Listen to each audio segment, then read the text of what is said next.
ఒక పెద్ద అడవిలో చిన్న ఏనుగు టోటో ఆనందంగా తిరుగుతూ ఉండేవాడు. టోటో అన్ని పెద్ద జంతువులను చూసి తాను కూడా వారిలా కావాలని కలలు కనేవాడు. ఒకరోజు అడవి జంతువులు గొప్ప నదీ పందెం నిర్వహించాలని నిర్ణయించాయి. చిరుతపులి పరుగుకు సిద్ధమైంది. కోతులు కొమ్మలపై ఊగడానికి సిద్ధమయ్యాయి. పెద్ద పెద్ద గండమృగాలు నీటిలో గెంతడానికి రెడీ అయ్యాయి. టోటో కూడా పోటీలో పాల్గొనాలని అనుకున్నాడు. కాని తాను చాలా చిన్నవాడిని అనుకున్నాడు. పందెం ప్రారంభమైంది. అందరూ తమంతట తాము పరుగులు పెట్టారు. చిరుత ముందుకు దూసుకెళ్ళింది. కోతులు కొమ్మల మీద దూకాయి. గండమృగాలు నీటిలో గెంతుతూ దూసుకెళ్ళాయి.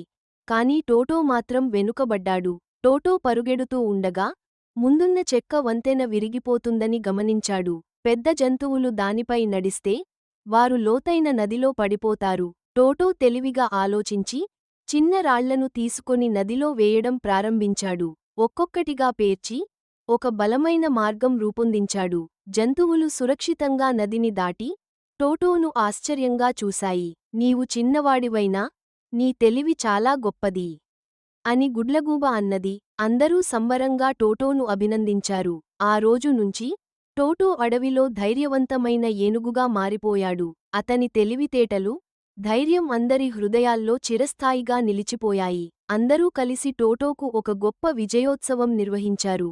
చిన్నవాడివని బాధపడొద్దు, పెద్ద హృదయం ఉన్నా సరిపోతుంది.